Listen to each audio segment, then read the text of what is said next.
बढ़ते हैं आगे। बारबाडोस में बेरिल तूफान का कहर देखने को मिला है। जी हां, बारबाडोस में सभी उड़ानें रद्द कर दी गई हैं और इस भयानक तूफान में टीम इंडिया भी फंसी हुई है। बारबाडोस वापस लौटेगी भारतीय क्रिकेट टीम। स्पेशल विमान से बारबाडोस से स्वदेश लौटेगी भारतीय टीम। भारतीय समय अनुसार कल विमान उड़ान भरेगा। बुधवार रात 7:45 पर दिल्ली पहुंचेगी टीम इंडिया, क्योंकि अभी हालात बारबाडोस में मौसम के लिहाज से खराब हैं। तो बारबाडोस में बेरिल तूफान का कहर सामने आ रहा है। सभी उड़ानें वहां से रद्द कर दी गई हैं।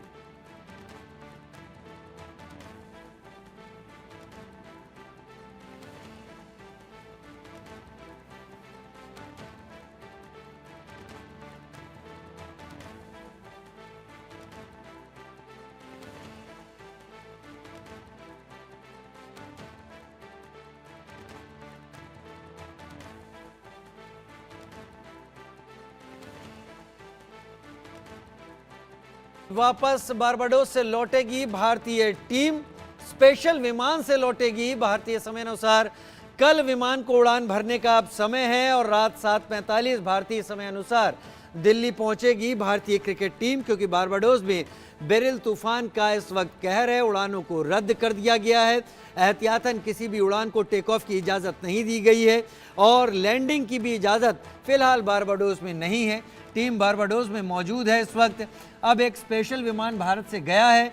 ये विमान बारबाडोस पहुंचेगा और फिर कल शाम को 7:45 बजे तक लेकर वापस लौटेगा। यानी अभी फिलहाल इंतज़ार का समय है, हालात सुधरने का समय है। तूफ़ान हल्का पड़ जाए उसका ध्यान इस वक्त दिया जा रहा है कि जैसे ही तूफ़ान हल्का पड़ता है उसके बाद फ्लाइट टेक ऑफ करके भारतीय टीम को लेकर भारत के लिए निकलेगी।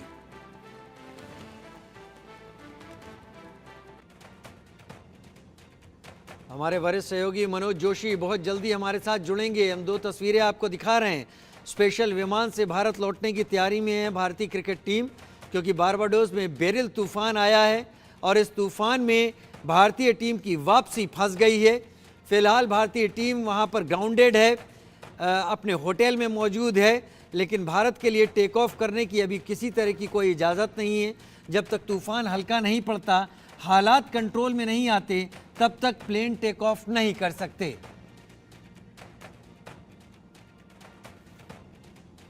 मनोज जोशी जी हमारे साथ जुड़ गए हैं। मनोज जी, ये इंतज़ार भारतीय टीम का तूफ़ान की वजह से लंबा हो गया है, क्या ज़्यादा जानकारी? देखिए, जानकारी यही है कि बारबाडोस से तकरीबन जहां पर टीम जो रुकी हुई है वहां से तकरीबन 28 किलोमीटर दूर इसकी आशंका थी। हैरिकेन 3 नाम का जिसे दिल कहा जाता है, उस तरह का तूफान था और वो तूफान जो है बारबाडोस को टच करता हुआ चला गया, युगांडा और उस आपका जो अन्य इलाके हैं सेंट लूसिया। लेकिन यहाँ पर कोई ऐसे जानमाल के खतरे की कोई आशंका नहीं है, कोई किसी तरह की ऐसा कुछ नुकसान नहीं हुआ है। लेकिन बारबाडोस का एयरपोर्ट जो है वो जो रविवार से बंद कर दिया गया था इसी आशंका के तहत, अब वो उसे खोल दिया गया, खोला जा सकता है अगले कुछ घंटों में। और जैसे ही खोल दिया जाएगा तो उसके बाद दिल्ली से एक स्पेशल जो विमान है, एक स्पेशल फ्लाइट, उससे भारतीय टीम रवाना होगी। और अभी तक का जो टेंटेटिव प्रोग्राम है वो हम आपको बता देते हैं। वो ये है कि मंगलवार को जो है ये टीम रवाना होगी और शाम को रवाना होगी और बुधवार को 7:15 बजे, तकरीबन 7:45 बजे जो है टीम दिल्ली में लैंड करेगी, अगर सब कुछ ठीक ठाक चला तो। जी, यानी अभी भी अगर देखा जाए तो 7-8 घंटे का समय है अभी फ्लाइट के टेक ऑफ करने और वापस आने में। जी हाँ, बिल्कुल। और क्योंकि संभावना यही है कि जो है वहां से बारबाडोस का एयरपोर्ट, क्योंकि अभी अधिकृत तौर पर खुला नहीं है, खुलने की संभावना है पूरी।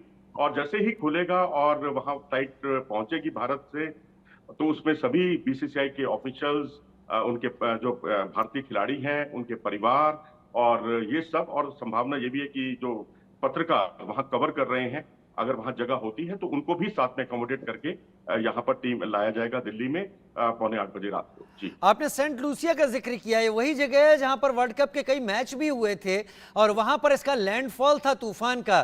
क्या ये तूफान जा चुका है, जैसा आपने कहा कि अब तैयारी हो रही है एयरपोर्ट को खोलने की? जी हाँ, बिल्कुल, क्योंकि बारबाडोस से 28 किलोमीटर दूर, जैसा कि मैंने आपको बताया कि वहां से जो उसका असर था वो बहुत डिस्ट्रक्टिव नहीं था। तो वहां से वो टच करता हुआ निकल गया, इसलिए यहाँ कोई ऐसा नुकसान नहीं हुआ। बाकी हाँ, सेंट लूसिया, ठीक कहा आपने, वहाँ वर्ल्ड कप के काफी मैचेस भी हुए हैं। ग्रेनाडा में भी इसका असर देखा गया है, लेकिन जिसमें हवाओं के तकरीबन 160 किलोमीटर प्रति घंटे से ऊपर जो है उनके चलने की जो है संभावना व्यक्त की गई थी, और वही कुछ हुआ भी वहां। बाकी बारबाडोस में खिलाड़ियों ने अपना ज्यादा समय अपने होटल में ही बिताया, होटल के आसपास रहे ज्यादातर, और काफी फैन से घिरे रहे। और उसमें कई पाकिस्तानी भी थे पत्रकार, और कई हिंदुस्तानी पत्रकार और फैंस की संख्या काफी थी यहाँ पर, जो भारतीय मूल के हैं।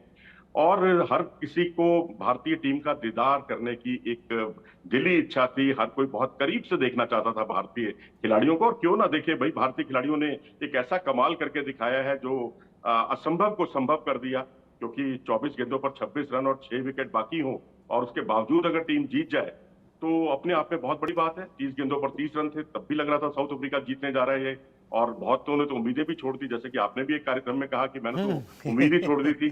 तो अब ऐसी स्थिति में अब भारतीय टीम को बहुत जो दीदार नजदीक से देखने की इच्छा है, वो भारत में और उफान लेगी, और हर कोई भारतीय उनका बहुत बेसब्री से इंतजार कर रहा है। आपने कहा कि वहाँ पर बहुत पाकिस्तानी और भारतीय जो फैंस हैं वो मिलने पहुँचे थे। उम्मीद है कि पाकिस्तानी क्रिकेटर हैरिस की तरह किसी तरह की कोई बदतमीजी नहीं की गई होगी जैसी हैरिस ने की थी भारतीय समझ के। लेकिन वहाँ के मैदानों की क्या हालत है? ये जो मैदान जहाँ वर्ल्ड कप के मैचेस हुए, क्या इस तूफान ने उन मैदानों को नुकसान पहुँचाया? नहीं, देखिए, बारबाडोस में तो कोई इस तरह का मतलब नहीं है, क्योंकि यहाँ उसका असर ही बहुत कम था। रही बात सेंट लूसिया की, तो तेज हवाएं चलती हैं, और पिच, क्योंकि जब भी कोई बड़ा टूर्नामेंट होता है या कोई बायलैटरल सीरीज होती है, तो पिच का नए सिरे से निर्माण किया जाता है, या जो भी कमी पेशी होती है उसको दुरुस्त किया जाता है। तो ग्राउंड्स का तो एज सच कोई नुकसान होने की अभी तक कोई ऐसी खबर नहीं है हमारे पास। लेकिन यह है कि ये जो आयोजन है, अपने आप में एक मुकम्मल अच्छा आयोजन हुआ। हालांकि बारिश ने कई बार व्यवधान डाला इसमें, लेकिन कुल मिलाकर अब यही है, बस भारतीय खिलाड़ियों के भारत आने का इंतजार हो रहा है। जी। मुझे उम्मीद है कि भारतीय टीम, उनका सपोर्ट स्टाफ और साथ में बीसीसीआई के सचिव जय शाह भी वहीं पर हैं, और वो भी शायद साथ ही वापस लौटेंगे। क्या ऐसा ही है?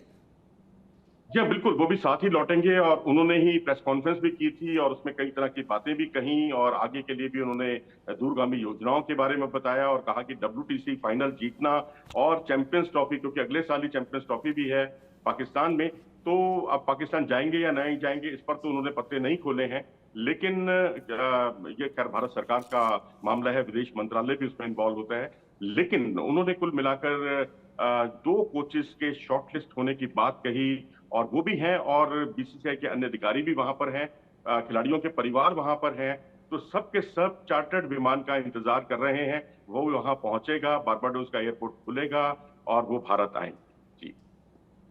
तो वो भारत लौट कर आएंगे, और सबसे ज़्यादा इंतज़ार, क्योंकि इस तरह की खबरें आ जाती हैं, और क्योंकि चैंपियन बने हैं, T20 वर्ल्ड कप जीता, जब ये खबरें आती हैं तो लोगों के अंदर और उत्कंठा होती है।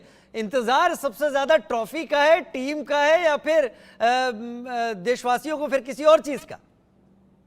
नहीं, देखिए जी, इस वक्त तो क्योंकि एक इतिहास रचा गया है लंबे समय के बाद, और खास तौर पर पूरी टीम का इंतजार है वैसे तो, लेकिन रोहित शर्मा, विराट कोहली, रविंद्र जडेजा, क्योंकि इन्होंने, और राहुल द्रविड़, इनको खास तौर पर जो है एक शुक्रिया करना चाहता है एक भारतीय अवाम, उनको बहुत करीब से देखना चाहता है, उनको बधाई देना चाहता है। ऑफकोर्स तो पूरी टीम बधाई की पात्र है, स्पोर्ट्स स्टाफ भी उतनी ही बधाई के पात्र है। लेकिन यही है कि कुल मिलाकर ये सिलसिला आगे भी चले, क्योंकि हमने देखा कि भारतीय टीम ऐसा नहीं कि अचानक ही एकदम चैंपियन बन गई। इससे पहले भी भारत जो है चैंपियन बनने के बहुत करीब था। 2023 का अगर आप ओडीआई का वर्ल्ड कप देखें, लगातार 10 मैच भारत ने जीते, और उसके बावजूद भारत चैंपियन नहीं बन पाया। क्योंकि आप देखें 1983 का वर्ल्ड कप देखें, आप 2011 का वर्ल्ड कप देखें, उन दोनों वर्ल्ड कप आयोजनों में भारत कोई ना कोई मैच हारा जरूर था, उसके बाद चैंपियन बना था। लेकिन 2023 में ऐसा नहीं हुआ था, और बहुत उम्मीदें थी। तो अब ये जो एक जिंक्स टूटा है, जो एक उम्मीद जो जगी है, उससे अब ये उम्मीद जगती है कि अब भारत जो है यही सिलसिला आगे भी बरकरार रखेगा और फाइनल का जो एक तिलिस्म था उसको तोड़ा भारत ने, और कि फाइनल में ना जीत पाने का जो तिलिस्म था, अब संभव है कि चैंपियंस ट्रॉफी में ये सब आपको जरूर देखने को मिलेगा। और उसके लिए आपको विराट कोहली और रोहित शर्मा, जडेजा सब के सब उपलब्ध होंगे, क्योंकि वो वनडे की चैंपियनशिप है। तो दर्शकों, हमारे स्पोर्ट्स सेक्टर मनोज जोशी जी बता रहे हैं कि आज शाम को बारबाडोस से अब फ्लाइट चलेगी, क्योंकि बेरिल तूफान वहां से जा चुका है, लिहाजा टेक ऑफ की उम्मीद पूरी है कि टेक ऑफ आज शाम हो जाएगा और कल ये फ्लाइट भारत पहुंचेगी। मनोज जी, क्या किसी तरीके का ट्रॉफी के साथ कोई जुलूस, रोड शो, क्या कोई तैयारी है भारतीय टीम के पहुंचने के बाद? देखिए, इस बारे में अभी जो है ना कार्यक्रम बन रहा है, चल रहा है, और उसमें भारत सरकार से भी इजाजत लेनी है। आपको याद होगा कि जब 2011 का वर्ल्ड कप भारत ने जीता था तो मुंबई में एक बड़ा ऐसा जलसा हुआ था और ट्रक पर भारतीय टीम बैठी थी और चारों तरफ दर्शक थे, उन्होंने उनका अभिनंदन किया था। तो ऐसा कुछ करने की योजना है, लेकिन अभी उसे अंतिम रूप नहीं दिया गया है। अंतिम रूप भी आज शाम तक ये सब सामने आ जाए। जी, बहुत धन्यवाद मनोज जी इस जानकारी के साथ हमारे साथ जुड़ने के लिए, क्योंकि भारतीय टीम को लेकर उनके फैंस सब कुछ जानना चाहते हैं, हर वो बात जो ये टीम विजेता की तरह भारत लौट रही है उसके इंतजार में। बहुत शुक्रिया मनोज।